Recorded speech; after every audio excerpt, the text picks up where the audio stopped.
Before we dive into today's episode, I have something truly special to share. Next September, I'll be leading an intimate women's retreat through the south of France and northern Italy, and you're invited. Picture this: mornings exploring the colorful markets of the French Riviera, afternoons sipping wine, and a hotel view with golden Mediterranean sunsets. Whether you love photography, food, or just want to reconnect with your playful creative self, this trip is designed for you. Spots are limited, so if all this sounds like your kind of adventure, please visit tourwithabsolutely.com and look for the tour France and Italy with Crystal. You can also send me a message or check out the show notes. Claudine Hemingway is a descendant of famed writer Ernest Hemingway. We bumped into each other at a party and decided to team up and dive deep into French history, but with a twist, by bringing a spotlight to those lesser-known creatives in France. This is History with a Hemingway. Welcome back, guys. I'm here with Claudine, and we have only 4 weeks to go until Notre Dame opens its doors, and Claudine's going to give us all the latest updates. I cannot believe that we could say that we're down to weeks. We're actually counting weeks at this point. And a week from yesterday is 4 weeks to go. And it felt 5 years ago like this day would never come. Has it been 5 years? I was thinking about that. Over 5. It's been actually 2,037 days because, yes, I counted. Wow.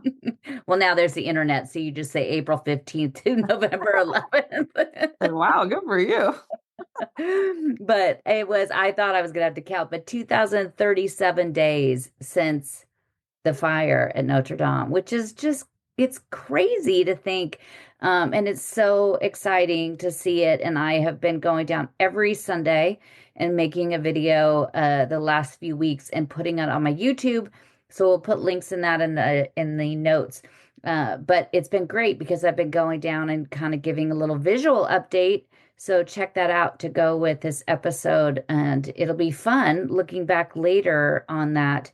I just keep thinking about all the things that I read about the 1860s and, the restoration of Viollet-le-Duc and how I'm reading all these things by people that documented it.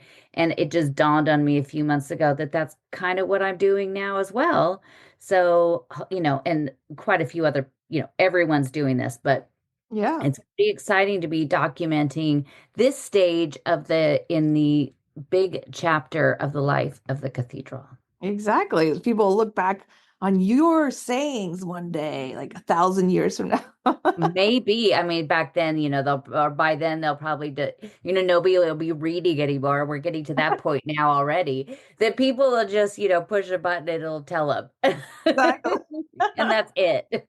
AI will find you on the internet 1,000 years from now when the robots have taken over and be like, these humanoids. And I'll come back from the grave to haunt the people that did AI and used everything I wrote. Yeah, exactly. You'll come back and get them all. Yeah. But over all of these years, and I'm going to give you some information about what has been recently done, what is to come, and the most important part, what you need to know about the opening, because sadly, with everything, a lot of information. I see stuff out all the time on Instagram, Facebook, all of these places. And the information that people are sharing about the opening is incorrect. So I literally check every single day, multiple sources to see what is going on and any updates. And so I am giving you as close to accurate as I possibly could get from the official sources. So just before everybody leaps, just know that there are some changes that are going to be made and some information is really important for you to know. And we'll go over all of that. But when you look at it now, because the biggest change, of course, is how it looks. And some of it is pretty easy to see because the roof and the spire have returned, giving us her very familiar silhouette. A lot of the scaffolding has been removed. The scaffolding that remains is mostly just for the workers to get up and down, like from the ground all the way up. And then the scaffolding that goes around the back at the chevet, which is because they're still adding all of the the balustrades onto the top, which had to be recarved out of stone. And so they have been adding that. And just last week when I was there, they were dropping in a piece of it from with the crane, which is always exciting to watch them do that. But the outside, that is the biggest part that it has been completed. There is still a lot of work that I'll tell you in a bit that has to be done. But the inside, the most important part, the inside is finished. All That the mechanical and the state-of-the-art system has been installed. The very last thing they will be doing is doing some testing on it. But when we did an episode last month, about 2 months out, I went over a lot of that mechanical and state-of-the-art system. So check that out.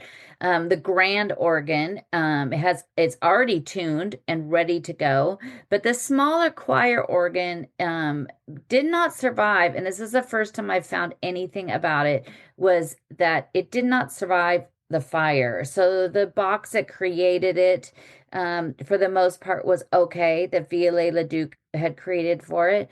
But the organ itself was pretty much mostly destroyed in the fire because of where it was located. It was located there under the transept. So that has to be rebuilt. But the big guy, the big one that's up above, that's inside the western rose window, that one has been fully cleaned, returned, tuned, and ready to go. Inside, everything is redone. They have just brought in the last week or two the liturgical furniture that we'll use up on the altar, and very shortly, maybe even this week, all of the other furniture starts to come back. So like the seats, the chairs, that are new ones done just for the church. There's going to be pews in the back of the church, in the choir part, so that they could easily move those. All of that will start coming back, as well as all of the art. So all of the paintings and all of the sculptures, everything will be coming back into the church in the next week or two. that's so crazy. I was there today for a photo shoot and I was just looking at the outside. I'm like, wow, we've come so far. It is, and I mean, on the outside, I get messages through YouTube, and then when I'm posting this on my Facebook and Instagram, from people saying, "Oh, this doesn't look very clean," or that's not done yet because it's dirty, and they need to the sacristy roof looks dirty. And it's just, I've finally almost lost it, because I was like, that's all, that kind of stuff is cosmetic. That stuff they will be doing over the next 3 to 4 years. They're not done. It's going to be 3 or 4 more years of work on the building itself and around it, which I'll tell you about. But the biggest and most important part was getting the roof finished and making it safe enough that we could return inside. What the outside looks like, if it's dirty, I don't care. Exactly. Just get us back inside. Yeah. One other fun thing that they've just announced in the last week or two is that the towers will also reopen after December 8th. And after December 8th, they will have a new way to go. So if you had visited in the past, have you gone up on top, walked all the way up the towers? For sure. I did it with my parents a couple times. It's amazing up there. I still haven't done that, but I need to do it because my grandparents did it. But they are used to be, you'd go in the North Tower. Now they've changed it. So you'll go up the South Tower. They've added 2 new landings because there's 422 steps. So they've added 2 new landings. The first new landing and a little room will have a bunch of information about the history of the cathedral, key dates, and major events that happened in the last 860 years. And then it will have another landing on the way up to the second level, which is where you could walk out and cross over. And then now you'll come down the North Tower, and they've also added a bookshop. And that was the key word to get me to go back up, to go inside the towers. That's Bookshop. very hilarious. I'm in. Yeah, but the towers were completed in the year 1250, and before the fire, 450,000 people a year went up there, and there was, of course, a charge for that. The North Tower is where they had to do some work on the belfry that we talked about in the last month, but they realized actually that they were in worse shape than they thought. The wooden wall that was between the belfry and the masonry was in pretty bad shape and they had to replace it all. So that actually ended up taking them longer. But guess what? It's all done and it's going to be ready on time, which is fantastic. It's amazing to think that in the last 2,037 days that this can be completed, because also think about what happened in the last 2,000 days. It was a bit of a pandemic and it shut the work site down for about 7 months. Wow. Yeah, I mean, I forgot about that whole thing. Yeah, so 7 months of that, if COVID had not happened, I believe it would have been done before the Olympics. Yeah. Yeah, no, everybody was so excited for that. I thought that was a big push to get it done for the Olympics, but that makes sense. Yeah, so but with COVID, I mean, one of the things was with COVID is that, because at that time they were wearing the respirators and they were in suits and they had to shower twice a day anytime they left the property. And they were working kind of outside. It probably was a pretty safe place to actually work during COVID, but when anything would close down, it wasn't all of Paris and you were here, it wasn't all of Paris, but Notre Dame has to stay at home. Yeah, exactly. It was everybody. But some of the things that are still to come, when you do look up there and you look up at the spire, you'll notice that the bottom part of the spire has a tarp around it that has a printed image of the what the spire looks like. And that part of the spire is called the open work. And the open work is where it is like two, great big carved out Gothic windows. So all of that, because that has to be done and they have to do the work around the roof before they could finish that. So they finished the work around the roof. Then the scaffolding that was around the base of the spire actually went all the way down to the floor of the center of the cathedral. So when they had to put the floor in, redo the floor of the altar, they had to take all that scaffolding apart. So all of that came down before the Olympics and they were able to finish the roof around it and they're going to start. And when I was just there the other day, the scaffolding is starting to go up again around it. And so once that scaffolding gets up, they will finish that. I don't think that's going to be done by the opening on December 8th, but it will be done by the start of 2025. And the other things that I'm anxiously awaiting is to see those statues that of the apostles and the evangelists that line the four corners below the spire. I can't wait to see those go back. And those are the ones that have been at the Architecture Museum for the last few years. They left back in July. So I think they're just probably waiting. They're patiently waiting for their return. But the bases that they will stand on, there's these big, tall bases that each one stands on, and those are in place.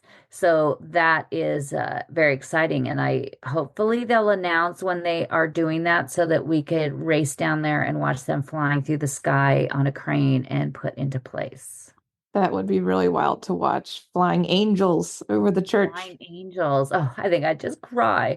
But there's also the clocks. There's four clocks on the roof on each side of the transept, looking east and west on both north and south side, especially the one that's on the southwest. I always have to draw a little compass in my head. On the southwest corner, that one is actually visible. It doesn't have the arms in there, and I don't believe that they've added the mechanism that controls the clocks yet, and they have not added those bells. So as we talked about last time about the 21 bells of Notre Dame, there will be bells returning to the spire and also to the roof for the clock. That still needs to be done. The banister, and then the stuff that's going to happen after the opening is the work on the buttresses and the cleaning, and also the sacristy roof, as I mentioned, and the back of the chevet. The back of the church is called the chevet, and that one also needs quite a bit of work because nothing, I mean, that part of it had zero interaction with the fire on the backside, especially. So it mostly needs a lot of just work on it from the many, many years that it has been there, because that is the oldest part of the church. The back of it is. But one cool thing that they're going to do, and after the work on the outside ends of the building itself, the city of Paris is doing a huge landscape that's going to go across on the south side of the church where those beautiful pink cherry blossom trees are. So we'll get to hopefully, we fingers crossed, maybe we'll see those next spring. But they're going to add a huge park going along there. On the back side where the deportation museum is, they're going to get rid of parking spots, extend that out as well. It'll only be a road for emergency vehicles to go through, and they're going to add about 180 trees to the whole entire area. So that is going to be really great. And underneath where the underground parking was, they're going to do a huge visitor center where they'll have, a cafe and a meeting spot and restrooms and everything underneath there. So all of that's going to be added, but it's going to be 3 or 4 years before that's finally done. Be really nice to have a bathroom. I know it would be really nice. I think there are bathrooms in Notre Dame, but I have no idea where they are. Yeah, I've been in there several times. I've never found a bathroom. Yeah, I mean, usually the churches are like, yeah, sorry, no. Exactly. I think I was trying to look for one in San Sulpice one time and I bumped into a funeral accidentally. I was like, where's the And San Sulpice actually does have one, but because of all the work they've been doing on the north side of the church, it's been closed for like a year. Okay, that explains a lot. Yeah, and there's just a sign that says use the hotel across the street. And I had a client and they went over there and the hotel told them to go away. I love how they said use the hotel. They probably didn't even get their permission. I'm sure the hotel was probably like, no, we're not going to do that. That is too funny. Yeah. But when you do come back, you used to enter through the south door of the facade, and that was the oldest of the doors as far as the sculpture are are going. And they you used to go through that door, and that was the door of Saint Anne. I just lost all my train of thought. And now you're going to go through the center door, so the Last Judgment. So I think they're, going to try to tell us something, just like the doors were originally supposed to be telling you, and the Last Judgment's just supposed to scare you to death. So you now will be going through that door, and then you'll go to the north side of the church, which will now be called the Alley of the Promise, and the chapels will be renamed for 7 important figures of the Old Testament. Although the inside of the chapel will stay the same, so say one is Saint Joseph, it will still be Saint Joseph, but now they're going to call it something else, which is making me panic of all the things that I'm going to now need to look up before it opens. The south side, you'll go around the north, come back around the Chevet in the back of the church, and then on the south side will be the Alley of the Pentecost, and those are going to be named for the saints of Paris and the fruits of the Holy Spirit. So you'll find Saint Joseph, Thomas, Clotilde, Vincent de Paul, Denis, and our favorite, Genevieve. A new confession chapel is designed by a female architect, Natalia Crinier. And I saw a picture of what those are going to look like, and it looks really great. And the 13 Lemai's paintings that we talked about many months ago have all been cleaned, and they're beautiful, and they will return, as well as one more that is coming from the museum in the north of France in Arras that I told you I've been dying to go see, and they closed until 2030 for restoration, which Wow. I hope I'm alive for. But they're going to come back and they're going to go into the chapels that they were originally in before Viollet-le-Duc removed them. So that's really exciting. And another really very, very exciting thing is the choir carpet that we really didn't even know about until the fire has been completely restored, and it will go back into the choir part of the church. I'm wondering how long it will stay there because it is very historic, was done in the 19th century, which isn't that long ago in the land of France. But having a lot of people stepping on it all the time, the choir is the part of the church that really you could only go into if you're there to pray and worship. And during the day, not a lot of people are in there. So hopefully it'll be okay. But when it does open, a lot of things will say that the date is December 7th. December 7th is when they are going to be doing a big mass and a ceremonial key passing that the President Macron, our crush, is going to be at it, and he's going to make a speech. The Catholic diocese is all up in arms about this because it is their church, but actually, spoiler alert, the French government owns Notre Dame. Whoops. So the President Macron for the years has been talking about having this mass and having this ceremonial key passing of saying, now we're finished.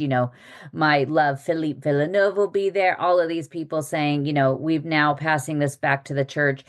And the church is mad because they don't want them to do it. But technically, I don't think they actually have to do it. And it does belong to the French government and us that pay taxes. But this is what is going to happen. It's already been set. The Pope was maybe going to come. The Pope is not coming. I think that would just be too much. I mean, it's going to be a huge thing, and I'm sure security is going to be crazy, and adding the Pope into that would probably be a whole nother level. But that will be on December 7th. So when you see things saying it opens December 7th, it technically does, but we will not be going unless you get some sort of special invitation from the President of France. December 8th is the day that we should be able to go in. It will be marked with a special mass by the Archbishop, but that same mass will be done every day until through the 15th of December. So if you are here, if you're lucky to be here at that time, you could still see the same mass. Now, for getting into it, that's a whole other story. So, for what they are calling the third opening ceremonies of the year, personally, I feel this is the best of the opening ceremonies. The best of the best. The best of the best. They are expecting 15 million people the first year. That's 40,000 people every day. That is 10 more thousand people than the Louvre lets in on any given day. Holy cow. My family's coming in January. I was like, we'll go visit. But now I'm like, wow, okay. We'll go. I'll take them. But there was 10 million people before the fire. So Wow. I mean, people are coming for that, and people are emailing me and asking me what day they should come because they want to be here for that. So here's the other big scoop, and part of it you have to keep in mind, and what could be a big hiccup. Timed tickets will be needed.